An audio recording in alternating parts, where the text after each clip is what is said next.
शङ्कराचार्यमध्यमाम् अस्मदाचार्यपर्यन्तां वन्दे गुरुपरम्परां वाक्यकारं वररुचिं भाष्यकारं पतञ्जलिं पाणिनिं सूत्रकारं च प्रणतोऽस्मि मुनित्रयम्। मित्राणि नमो नमः। आइए, आपका स्वागत है। आज हम कारक प्रकरण का यह अंतिम वीडियो रिकॉर्ड कर रहे हैं जिसके अंतर्गत आज हम परिशिष्ट सप्तमी के विधान को समझेंगे। तो चलिए आरंभ करते हैं। हमने पिछले सूत्र में जहां पर सप्तम्यधिकरणे च, वहां पर एक पंक्ति पढ़ी थी कि वहां पर जो चकारक ग्रहण है सूत्र में, उस सूत्र में चकारक ग्रहण से दूरांतकार्थिभ्य इनका भी ग्रहण होता है। तो सूत्र का अर्थ कुछ ऐसे होता है, और वो पंक्ति भी यह है कि चकारा दूरांतकार्थिभ्य, अर्थात सूत्रस्थ उस चकारक ग्रहण से दूरांतिकार्थेभ्य, दूर और अंतिक वाची, अंतिक माने समीप वाची जो शब्द हैं, उनसे सप्तमी का विधान यहां पर किया गया है, जिसका उदाहरण मूल में वनस्य वनस्य दूरे अंतिके वा यह पद दिया हुआ था। तो आज हम इसकी पुनः चर्चा इसलिए कर रहे हैं कि इस दूर और अंतिक शब्दों को लेकर के छात्रों के बीच में कई तरीके की शंकाएं बनी रहती हैं, बहुत तरीके की भ्रांतियां कभी कभार आ जाती हैं। अतः हमने इसके लिए आज एकदम अलग से पूरी स्लाइड बनाई है। ऐसे कुछ एक आध विषय को और भी इसमें हमने सप्तमी में जोड़ा है, उसको भी आज हमें पढ़ाना है।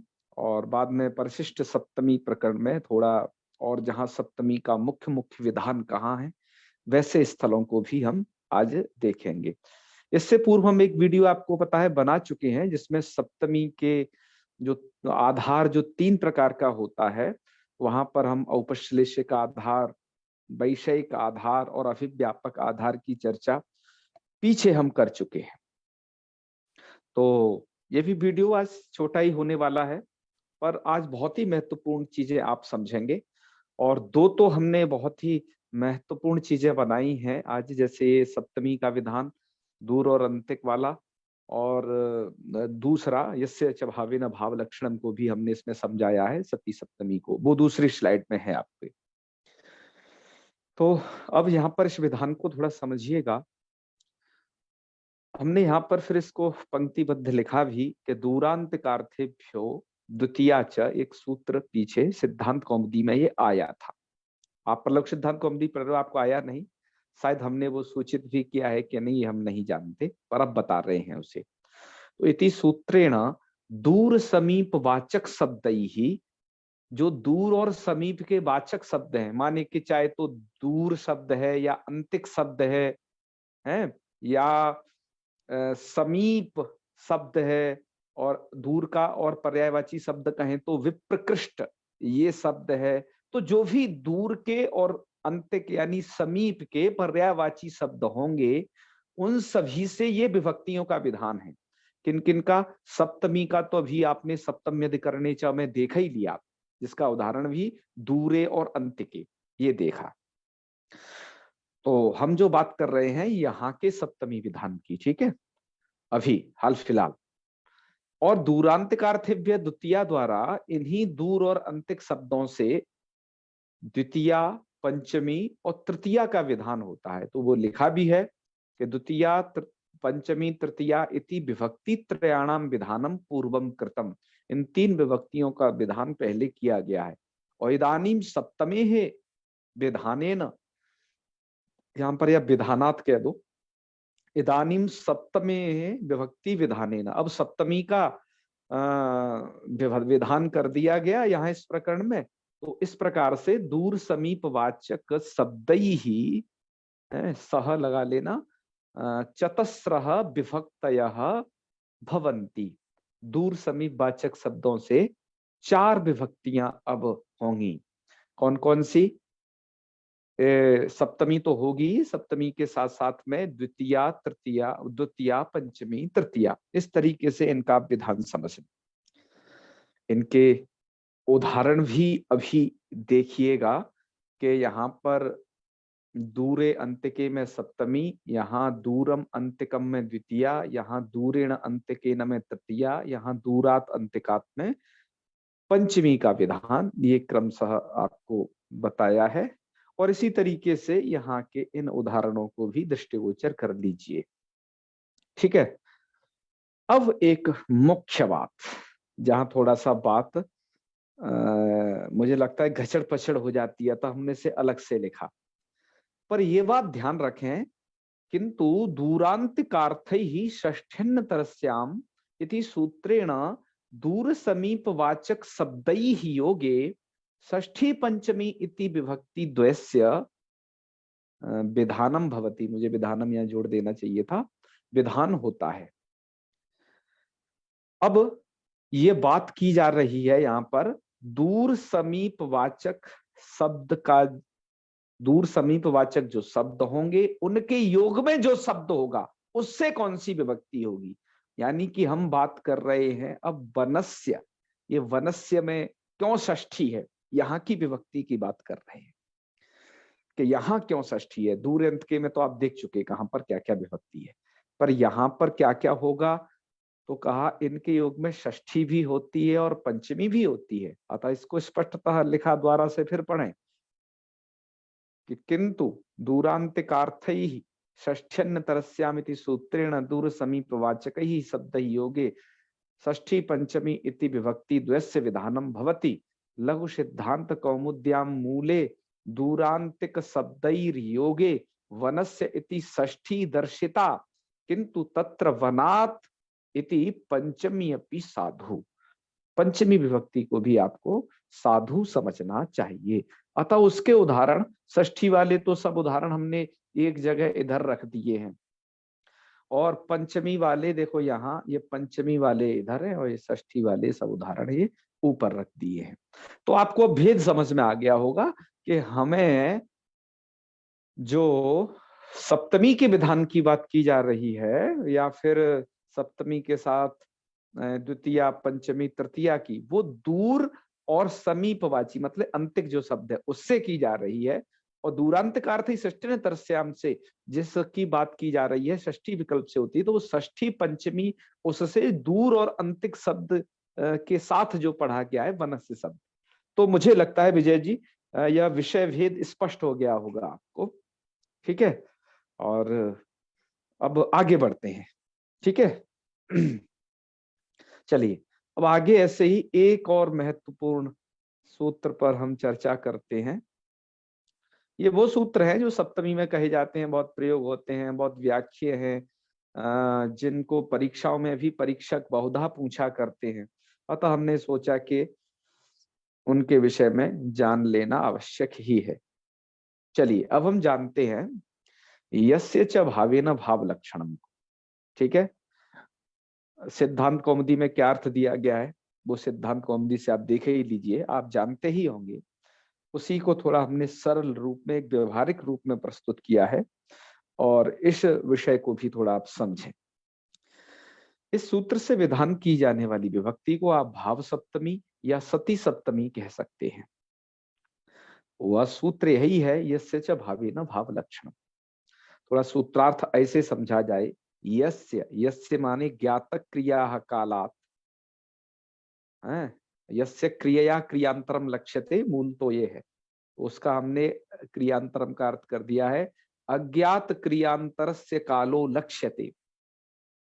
तो क्या होता है, तत्र ज्ञातक क्रियाश्रयात, जो ज्ञातक क्रिया का आश्रय जो शब्द होगा वो क्या होगा, कर्तृकर्मवाचक जो पद होगा वहां, उससे इस सप्तमी का विधान किया जा रहा है। ठीक है जी, ये सब फलितार्थ कथन है, आपके सिद्धांत कौमुदी के शब्दों में ये नहीं है, पर ये फलितार्थ यही निकलता है। ठीक है, आप इस विषय को और भी देखना चाहें तो संस्कृत भारती से प्रकाशित कारकम पुस्तक है, वहां से देख सकते हैं, बड़ा अच्छे तरीके से उन्होंने दिया है। और या फिर लघु पाणिनीयम एक पुस्तक है जिसकी मैं प्राय चर्चा करता रहता हूँ, मैसूर से प्रकाशित है, उससे देखिएगा। लघु पाणिनि में शायद मैं ग्रुप में आपको सेंड भी कर चुका हूँ, वहां पर भी देखिएगा उसे, और नहीं हो तो आप मुझे बताइएगा, ग्रुप में हम उसे पुनः प्रेषित करेंगे।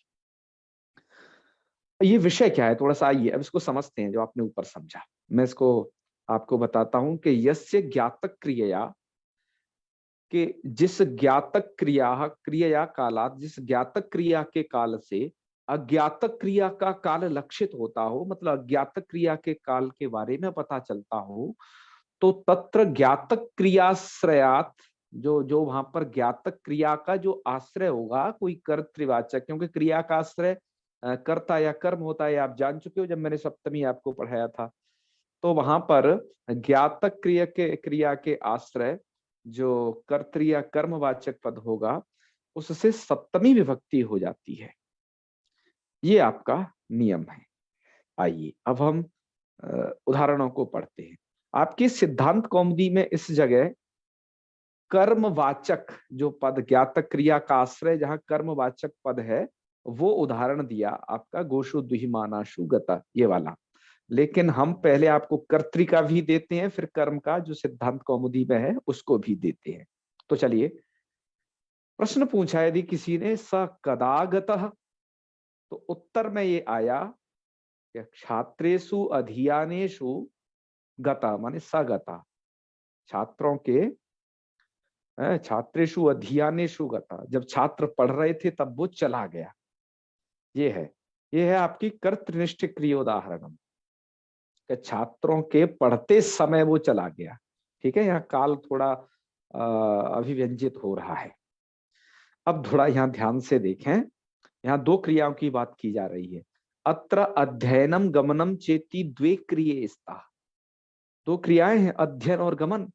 तत्र अध्ययन क्रिया तस्य कालोपि ज्ञातः, यहाँ पर अध्ययन क्रिया और उसका काल ज्ञात है कि वो कब गया। तो कहा कि जब छात्र पढ़ रहे थे तब गया, मतलब अध्ययन क्रिया का काल, अध्ययन क्रिया और उसका काल ज्ञात है, मतलब पता है। और क्या नहीं पता है, किंतु गमन क्रिया कालो अनिर्ज्ञात, गमन क्रिया का काल ज्ञात नहीं है कि वो कब गया। ठीक है, अतः मतलब गमन क्रिया का काल इसी के द्वारा ज्ञापित होना है कि जब वो अध्ययन कर रहे थे तब गया, इसी के द्वारा ज्ञात होना है। तो हम गमन क्रिया को यहाँ पर गमन क्रिया कालो अनिर्ज्ञात, अनिर्ज्ञात है वो, अतः इस कारण से ज्ञातक काल ज्ञापक अध्ययन क्रियाश्रय वाचकात, ज्ञातक क्रिया का जो ज्ञापक अध्ययन क्रिया का आश्रय है, और तदवाचक पद, और वो क्या है, कर्तृ रूप, कर्ता रूप है। ऐसा कौन है, छात्र पदार्थ, छात्र पद, छात्र पदार्थ सप्तमी अनेन विधीयते। तो इस छात्रवाचक पद से सप्तमी का विधान इस सूत्र से हो जाएगा। ध्यान से सुने, इधर उधर बिल्कुल ध्यान नहीं भटकाना है, तब थोड़ा और स्पष्ट आपको हो जाएगा। संपूर्ण योग के साथ है, आप यहाँ पर बैठे मनोयोग के साथ। तो छात्रेषु अधीयानेषु गता, तो छात्र पद से सप्तमी का विधान यस्य च भावेन भाव लक्षणम इस सूत्र द्वारा हो गया। अब अधीयानेषु में कैसे होगी सप्तमी, तो उसका भी आगे सुन लीजिए उत्तर। लिखा है यहाँ पर कि अधीयानेषु इत्यत्र सप्तमी तु छात्रेषु इत्यस्य विशेषणत्वात् भवति, ये छात्र का विशेषण है, इसलिए अधीयानेषु से सप्तमी विभक्ति का विधान कर दिया जाता है। ठीक है, मेरी बात समझ में आ गई होगी। लेकिन मित्रों, बहुत सारी पुस्तकों में और बहुत छात्र भी ये भ्रांत यही रहा करते हैं कि अधीयान, ये अयस्य च भावेन भाव लक्षणम में अधीयानेषु में सप्तमी, इस सूत्र से अधीयानेषु में सप्तमी हुई है या छात्रेषु में सप्तमी हुई है। तो वस्तुतः यहाँ पर सूत्र द्वारा जो साक्षात विधान है सप्तमी का, वो छात्रेषु में है, वो तो उसका विशेषण होने से अधीयानेषु में सप्तमी विधान हो गई है। समझना इसको ऐसे चाहिए, ठीक है, इसकी सही समझ है। चलिए, बाकी और किताबों में तो ये विषय बहुत इधर उधर दिया गया है। मैंने काफी सारी, लगभग 25-30 किताब अलग अलग देखी तो कुछों में मुझे अलग भी मिला, लेकिन इस विषय को समझना ऐसा ही चाहिए, है ना। इस रूप से आप देख सकते हैं। चलिए, चाहे तो सिद्धांत कौमुदी या उसकी कोई भी टीकाओं में देखें, ऐसे है संस्कृत टीकाओं में विशेषकर अच्छा प्रतिपादित है, या कारकम संस्कृत भारती से प्रकाशित है, इसकी भी चर्चा भी किए थे, या फिर वहां देख ले, इस विषय को ऐसे मिलेगा। चलिए दूसरा उदाहरण देखिए। गोषु दुह्यमानाशु गतः इत्युदाहरणं तु कर्मनिष्ठ क्रियोदाहरणम्। अत्र दोहन क्रिया कालः ज्ञातः। यहाँ पर भी प्रश्न है कि वो कब गया, तो कहा गोषु दुह्यमानाशु गता, जब गायें दुही जा रही थी, मतलब उनका दूध निकाला जा रहा था, तब वो गया। तो यहाँ पर दोहन क्रिया कालः ज्ञातः किंतु गमन क्रिया कालो अनिर्ज्ञातः। अतः ज्ञात काल ज्ञापक दोहन क्रियाश्रयवाचकात् कर्म रूपात गोपदात, गोपद से, कर्म रूप जो गोपद है उससे सप्तमी अनेन सूत्रेण विधीयते। सप्तमी इस सूत्र से विधान हो जाएगी, मतलब गोसु दुह्यमानाशुगता में सप्तमी गोसु से यस्य च भावेन भाव लक्षण से विधान होगी। तो द्विमानाशु में कैसे होगी, उसका भी आगे उत्तर दीजिए। तो ये लिखा है कि दुह्यमानासु इत्यत्र सप्तमी तु गोषु इत्यस्य विशेषणत्वात् भवति, ये इसका उत्तर हो जाएगा। ठीक है, चलिए अब एक मुख्य प्रश्न के, इसको सती सप्तमी क्यों कहा गया, उसका कारण ये है, नीचे वाली लाइन में वो भी लिखा है कि यत्र वाक्ये ज्ञातक क्रिया न दृश्यते, ज्ञातक क्रिया नहीं जहां पर दिखाई दे, न दृश्यते चेत तत्र सती अथवा सत्याम इत्यादि पदानाम अध्यारोपी क्रियते। तस्मात् सती सप्तमीति अस्य नामांतरम, इसलिए सती सप्तमी इसका नामांतर है। यथा, जैसे देखिए एक बहुत ही प्रसिद्ध पद्य है कि काकः कृष्ण पिकः कृष्ण को भेदः पिक काकयो। फिर वहां पर आगे आता है वसंत समय प्राप्ते, तो ये वसंत समय प्राप्ते, ठीक है ना। यहाँ पर यहाँ तो दो क्रियाएं लक्षित नहीं हो रही हैं, तो यहाँ पर ये सप्तमी कैसे है। तो ऐसे स्थलों पर मैंने अभी बताया इस नियम के अनुसार वहां पर सती अथवा सत्याम इत्यादि पदों का अध्यार कर लिया जाता है। ठीक है, तो यहाँ पर वसंत समय प्राप्ते सती, ऐसे सती का अध्यार कर लिया जाएगा, अर्थात वसंत का समय प्राप्त होने पर, ये उसका अर्थ होगा सती शब्द का। सत शब्द की सप्तमी का रूप है ये सती। तो वसंत समय प्राप्ते सती काकः काकः पिका पिका भवति, ऐसे इसका आपको लगाना चाहिए। ठीक है, तो ये सती सप्तमी के भी बहुत सारे अन्य उदाहरण हैं, आपको भैमी व्याख्या में उन्हें देख लेना चाहिए और वो आपको स्पष्ट हो जाएंगे सती सप्तमी के इस तरीके के उदाहरण, और प्रायः शास्त्रों में ये आते हैं। तो अतः इसका नाम सती सप्तमी है। ठीक है, और यहाँ पर क्रिया में ये विधान की जा रही है, तो इसलिए इसको भाव सप्तमी भी कहा जाता है। जैसे दुह्यमानाशु देखा आपने, अधियानेशु देखा, इस दृष्टि से इसे भाव सप्तमी भी कह देते हैं। तो ये तो इस सूत्र का विषय था। ठीक है, अब आइए एक और महत्वपूर्ण विषय पर और चर्चा करेंगे, फिर आपको परिशिष्टम में दिखाएंगे। ऐसे ही मित्रों, यहाँ पर यतश्च निर्धारणम एक बहुत ही महत्वपूर्ण नियम है। उसके लिए हमने एक स्क्रीनशॉट लिया है, इससे आपको यह स्पष्ट निश्चित ही हो जाएगा। यतश्च निर्धारणम में क्या होता है कि जाति गुण क्रिया भी, जाति गुण या किसी क्रिया के द्वारा या संज्ञा भी, या संज्ञा के द्वारा, चार चीजें देखना, जाति गुण क्रिया संज्ञा भी समुदायात एक देशस्य पृथक्करणम निर्धारणम। सूत्र में तो ये कहा निर्धारणम यतश्च निर्धारणम, माने जिससे निर्धारण किया जाए तथा उससे भी क्या हो जाए, षष्ठी सप्तमी, दो एक साथ चल रही हैं अभी, षष्ठी भी हो जाती है और सप्तमी भी वहां पर हो जाती है। ठीक है, तो निर्धारण, निर्धारण का मतलब हुआ समुदाय, समुदायात अर्थात समुदाय से उसके देश को पृथक्करण अर्थात पृथक तरीके से बताना, अलग से बताना। तो ऐसे स्थल पर यतः निर्धारणम, जिससे निर्धारण होता है, उसमें षष्ठी भी होती है और सप्तमी भी होती है। और निर्धारण का आधार क्या होते हैं? निर्धारण के आधार ये चार चीजें हैं, जाति है, गुण है, क्रिया है और संज्ञा है। इनके द्वारा निर्धारण होता है। तो सबसे पहले जाति का उदाहरण देखिए कि मनुष्याणाम क्षत्रियः सूरतमः।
हाँ जी विजय जी, मैं अभी आपको अभी आता हूँ मैं। जी जी जी गुरु।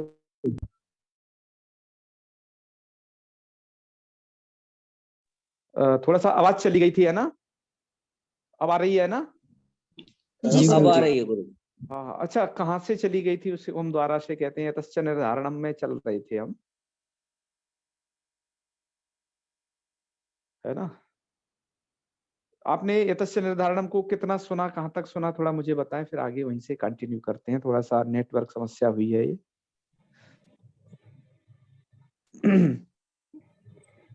मनुष्याणाम प्रियः सूरतमः।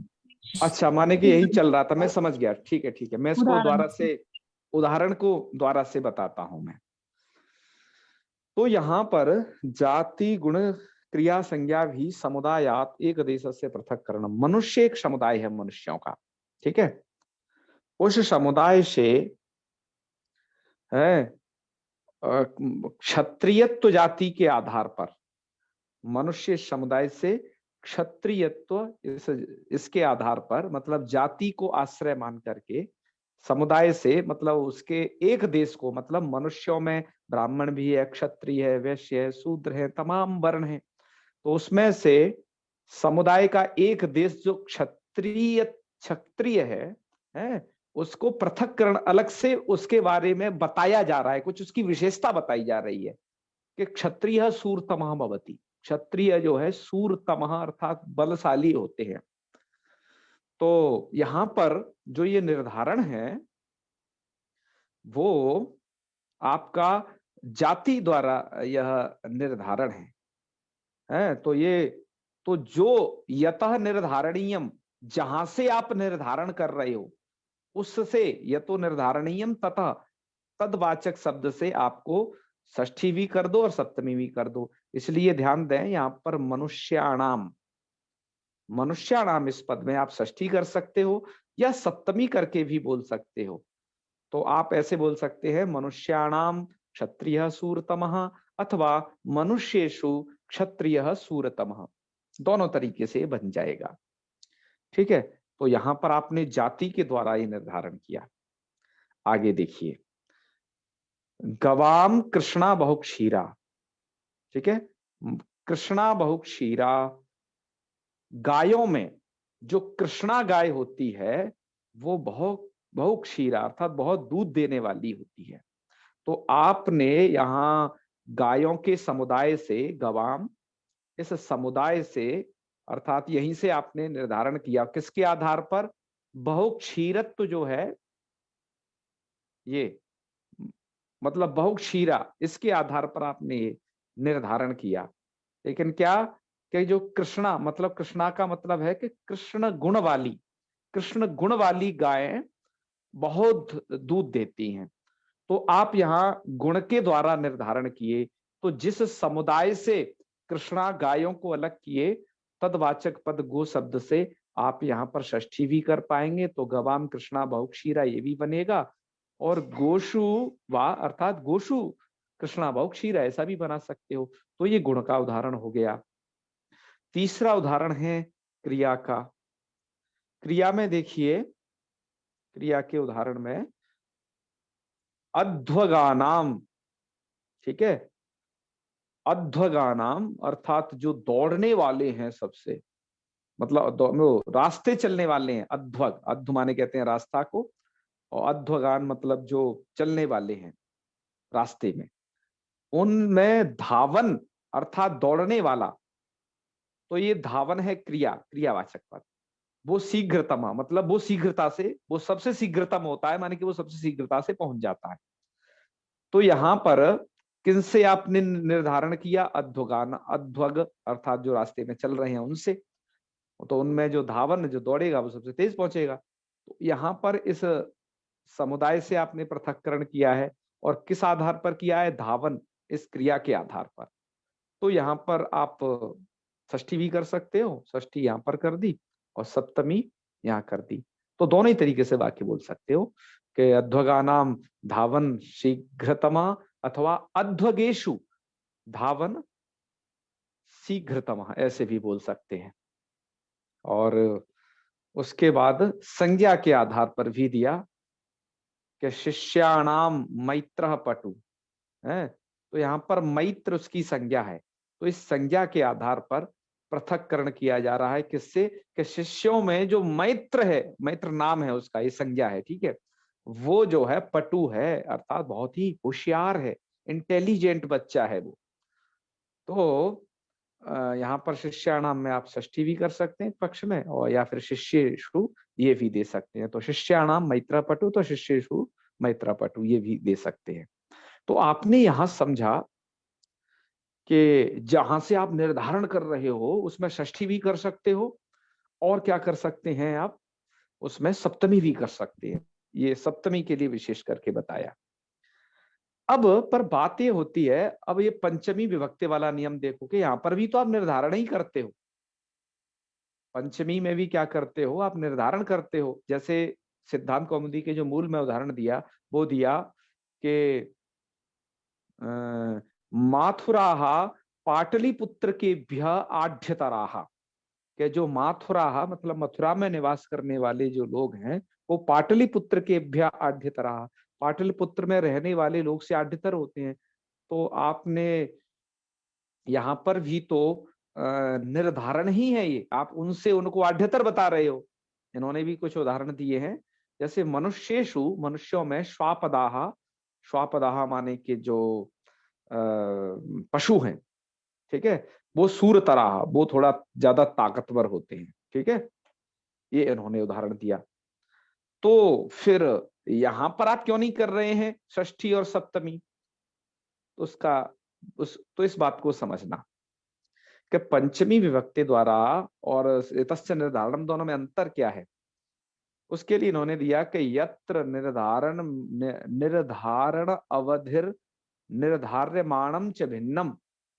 देखिए जहां पर निर्धारण अवधि और निर्धार्यमाण जो वस्तु होगी वो भिन्नम, भिन्नम भिन्नम वस्तु द्वयम, वो दोनों यदि अलग अलग हैं तब तो उनमें पंचमी ही आप करना, तब तो उनमें पंचमी ही होगी, ठीक है। जैसे माथुराः पाटलिपुत्र के भ्य आढ्यतराः, तो माथुरा अर्थात मथुरा में रहने वाले लोग अलग हैं और पाटलिपुत्र वाले अलग हैं।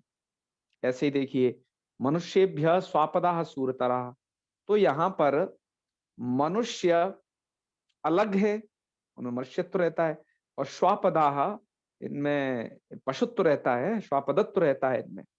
तो फिर ये अलग हैं, ये दोनों चीजें अलग हैं, अलग अलग हैं। अतः ऐसी जगह तो आपको बताना है विभाग करके, तब तो आप पंचमी करेंगे, जैसे मनुष्येभ्यः स्वापदा सूरतरा। लेकिन ऊपर वाले उदाहरणों में देखें, ठीक है, कि मनुष्याणाम या मनुष्येषु क्षत्रिय सूरतमा, यहाँ पर यह जो मनुष्यत्व है ये आपका क्षत्रिय में भी मनुष्यत्व है।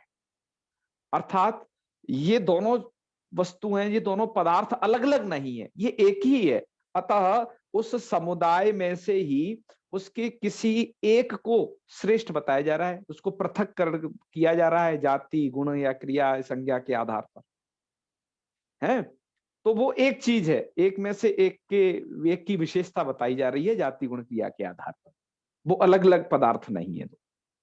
अतः ऐसी जगह पर आप जो और भी उदाहरण देख रहे हैं, जैसे कृष्णा बहु क्षीरा, तो गवाम जो सामान्य गाय हैं उनमें गोत्र रहेगा, और जो कृष्णा गाय हैं उनमें भी गोत्र रहेगा, तो वो एक ही चीज है वहां पर। अतः ऐसा जहां पर, अतः इस पंक्ति को फिर से देखें, जहां पर निर्धार्यमाण अवधि, ठीक है, निर्धार्यमाण अवधि और निर्धार्यमाण भिन्न भिन्न होगा तो पंचमी होगी, ये पंचमी विभक्ति वाली। अन्यथा जहां पर निर्धारण रहता है वो षष्ठी और सप्तमी ही होती हैं। ये आपने ये नियम जाना, ठीक है जी। और नहीं तो ये उसका अपवाद बनता।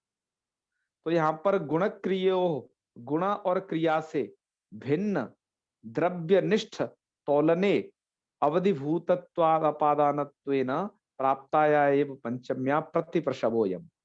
अर्थात जहां पर गुण और क्रिया वाली चीजों में, यहाँ पर गुण और क्रिया से भिन्न जो द्रव्य हैं, वहां पर, वहां के लिए इसको प्रतिप्रसव विधान किया गया, माने कि निषिद्ध का यहाँ पर ये पंचमी विभक्ति द्वारा पुनर्विधान है ये।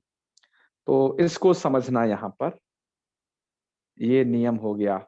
अब आइए लास्ट में अंतिम स्लाइड के द्वारा और जो छोटे मोटे नियम हैं उन पर और पद्य के रूप में चर्चा कर लेते हैं, इन सभी पर एक साथ।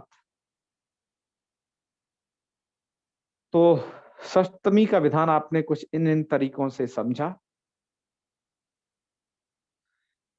कि आधारे चैव निर्धारे अवच्छेदे, है, आधारे चैव निर्धारे वच्छेदे काल भावयोः निमित्ते कर्म संयोगे विभक्ति ही सप्तमी भवेत।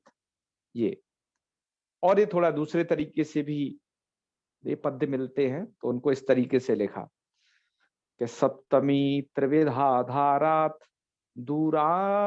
दूरांतिकार्थतोपि च भावांतरम यतो लक्ष्यम, भावांतरम यतो लक्ष्यम कर्मयोगे निमित्ततः नित्यैव सामता सद्भि रथ निर्धारणम यतः भृशानादर भावे च षष्ठी स्यात् सप्तमी तथा।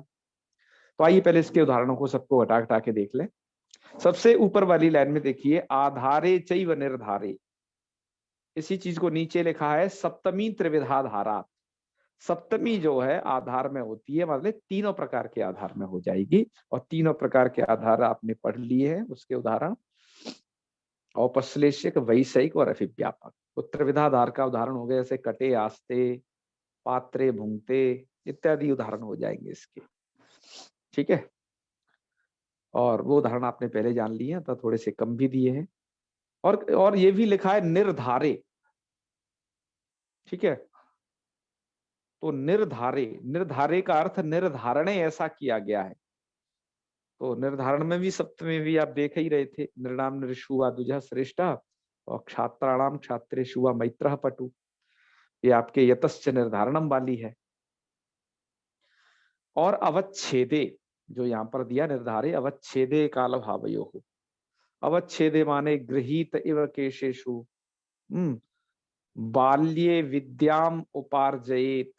तो ये कालवाचक से यहाँ पर ये सप्तमी आप देख रहे हो, बाल्ये विद्याम उपार्जयेत, ठीक है। और गृहीत इव केशेषु, केशेषु गृहीत इव, केसों को पकड़े हुए, हैं।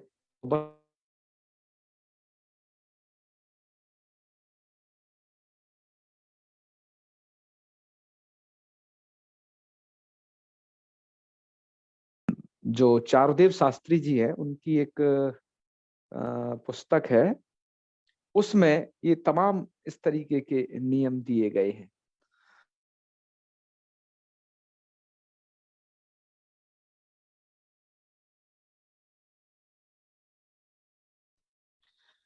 और इसमें इन्होंने कारक समास के और भी बहुत सारा चिंतन करके बहुत सारे अलग अलग रूल दिए हैं। और उदाहरण तो यत्र शस्त्र शास्त्र, यत्र तत्र जो शास्त्र है उनसे खूब सारे दे रखे हैं, वेदों से, पुराणों से, काव्यों से, उपनिषद, जहां तहां सबसे दे रखी। ठीक है, खूब सारे उदाहरण आपको इसमें मिल जाएंगे। तो ऐसा था इसमें कुछ। आइए फिर आगे लिखा है, जैसे निमित्ते कर्म संयोगे, विभक्ति सप्तमी विभक्ति, निमित्ते कर्म संयोगे का ये लिखा है, निमित्तात कर्म संयोगे, अर्थात चर्मणि द्वीपिनम हंति, जो आपने एक सूत्र पढ़ा था, तो उसमें ये उदाहरण है। वो एक वार्तिक पढ़ा था, ये निमित्तात कर्म संयोगी। तो द्वीपिनी चर्मणि द्वीपिनम हंति, दंत्यो हस्ति कुंजरम, और केशेषु चमरीम हंति, और सिमनी पुष्कल को हता, ये उसका उदाहरण है, ये कहना चाहती है। चलिए, तो ये तो हो गया। अब दूसरे वाले सूत्र का भी देख लीजिएगा, सप्तमी त्रिविधा धारा दूरांतिकार्थो पीछा, और दूर और अंतिक शब्दों से भी होती है, जैसे वन से दूर अंतिक, ये उदाहरण आपने भी पढ़ ही दिया है। और भावांतरम यतो लक्ष्यम है, भावांतरम यतो लक्ष्यम माने ये क्रिया क्रियांतरम यत्र लक्ष्यते, जहाँ क्रिया से क्रियांतर के लक्षित होता है वहां भी हो जाती है ये। जैसे मई आगते सगता, मेरे आने पर वो चला गया, तो मई आगते सती, सती का अध्ययन कर लो, तो इयमेव सती सप्तमी, इसको ही सती सप्तमी भी कहा जाता है, जो हमने अभी आपको पढ़ाई, यस्य च भावेन भाव लक्षणम सूत्र द्वारा। ठीक है, वही है ये, जिसको कहा जा रहा है यहाँ पर भावांतरम यतो लक्ष्यम। और कर्मयोगे निमित्तता, और निमित्तात कर्मयोगे, ये वही है जो आपको बताई कर्मणि द्विपिनम हंति वाली, जो ऊपर वाली बात थी वो यहाँ पर यहाँ लिखी है इस वाले पद्य में, है फोर्थ इसमें पाद में, नित्यैव सा मता सद्भि अथ निर्धारणम तथा, तो नित्यैव सा मता, वो नित्य होती है उपर्युक्त में, और निर्धारण में वो विकल्प है? शद भी सज्जनों ने उसे कहा है, अथ निर्धारणम यथा, और जहां से निर्धारण किया जाता है वहां पर षष्ठी सप्तमी का आगे जाके विकल्प है। और भृश अनादर भावे च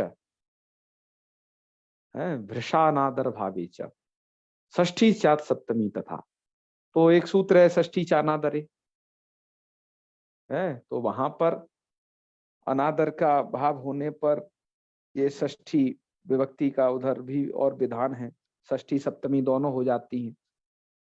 तो भृषाचानदर भावे च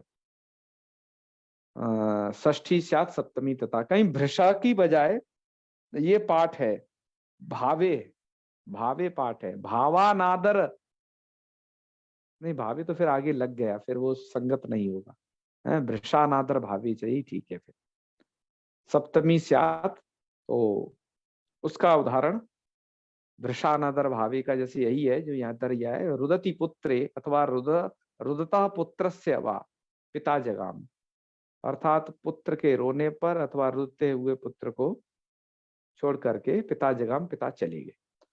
तो यहाँ पर आप सप्तमी भी देख रहे हैं रुदति पुत्रे या रुदतः पुत्रस्य, षष्ठी भी देख रहे हैं, तो ये षष्ठी चारनादरे का ये विषय है, तो ये चले गए। ऐसे ही आपको और भी जान लेना चाहिए, और तो आगे इसमें और कुछ नियम नहीं जोड़े गए, हमने कुछ और भी जोड़े, और जगह देखा गया सिद्धांत कौमुदी के मूल में अधिक शब्द को लेकर के चिंतन है सप्तमी में, कि अधिक शब्द के योग में क्या होगा, उसका विधायक सूत्र कौन है, ठीक है ना। तो यस्माद अधिकम यस्य चेसर वतनम इत्यादि जो सूत्र वहां पर दिए गए हैं, उनके द्वारा अधिक शब्द के योग में क्या विधान होता है। हालांकि बात हम पंचमी विभक्ति पर भी कर चुके हैं, अधिक शब्द के योग में सप्तमी भी होती है, पंचमी भी होती है, अधिक शब्द के योग की हम बात कर रहे हैं, ठीक है ना। हाँ, उपोधिकेच वाली बात नहीं कर रहे कि तब क्या होगा यहाँ पर, क्योंकि कर्म प्रवचनीय के योग में भी, अधीरीश्वरे में भी कुछ चर्चा है, तो वो एक पृथक चर्चा है, ये अलग है। अधिक शब्द के योग वाली चर्चा है कि यहाँ पर कौन सी विभक्ति होगी। तो लोके लोकाद्वा अधिको हरि, लोके या लोकाद्वा अधिक हरि, कहने का अर्थ है ये कि हरि लोक से अधिक है। पर यहाँ सप्तमी भी होती है और पंचमी भी साधु होती है। पंचमी का उदाहरण हम लिखाए थे, आप वहां की देख लेना, बताए हैं आपको। उसके बाद और भी कुछ सूत्र हैं, उपपद विभक्ति वाले हैं सब सप्तमी में, जैसे स्वामी, ईश्वर, अधिपति, दायाद, साक्षी, प्रतिभू, प्रभूतैश्च। उसी को यहाँ पर लिखा है कि स्वामी ईश्वरादि योगे, उनके योग में भी हो जाती है। जैसे गवाम, गोशुआ, ईश्वर, स्वामी, अधिपति, दायादा, कुछ भी कर देना, तो गवाम कह देना या गोशु कह देना कि उनका स्वामी, तब भी ये षष्ठी वो सप्तमी भी हो जाती है, इधर षष्ठी भी होती है। ऐसे ही षष्ठी सप्तमी विषय वहां पर और भी सूत्र हैं, साधु निपुणाभ्याम अर्चायाम सप्तम्य प्रत्यय सूत्र है, प्रोसुकाभ्याम तृतीया ऐसे सूत्र है, नक्षत्रे चलुपी, इस तरीके के और भी सूत्र हैं। उनका बहुत अधिक प्रयोग नहीं होता, हमने वो जान करके छोड़ दी। अब आइए कुछ चर्चा कर लेते हैं और भी काम की। जैसे आपने कई सारी अनुवाद की पुस्तकों में देखा होगा कि वहां पर जो सप्तमी का विधान देख रहे हैं कि स्नेहियति के योग में भी षष्ठी हो जाती है। जैसे माता पुत्र स्नेहियति, माता पुत्र पर स्नेह करती है? अस्मिन बाले स्नेहियति में मना, ऐसे बहुत जगह स्नेह के योग में आप देखते हो। अभिलष धातु के योग में है अभिलषति, ये उदाहरण देखते हो आप। तो क्योंकि न वहां पर एक शाकुंतलम में भी उदाहरण आया है कि न तापस कन्यायाम शकुंतलायाम ममाभिलाषा, तो वहां पर ऐसी जगह पर आप सप्तमी कैसे करोगे। और अनुरंज धातु के योग में आसक्ति और सम्मानवाचक जो धातुएं हैं, ऐसे उनके योग में आप किससे करोगे ये, ठीक है। जैसे अस्याम में महती स्वता, ऐसे बहुत सारे प्रयोग हैं। तो मित्रों, ऐसी जगह पर आपको यदि सप्तमी करनी है तो इत विधायक शास्त्र कौन है, सूत्र कौन है, ये प्रश्न होगा मन में। तो इस ऐसा कोई सूत्र नहीं है, पर ऐसी जगह पर आप ये समझना, आपका जो सूत्र है सप्तम्य अधिकरणी च, वही सूत्र करेगा। क्योंकि आपका जो आधार वहां 3 तरीके का बताया गया है, वैषयिक आधार, तो वैषयिक आधार को मान करके इन सभी जगह पर सप्तमी की जाती है।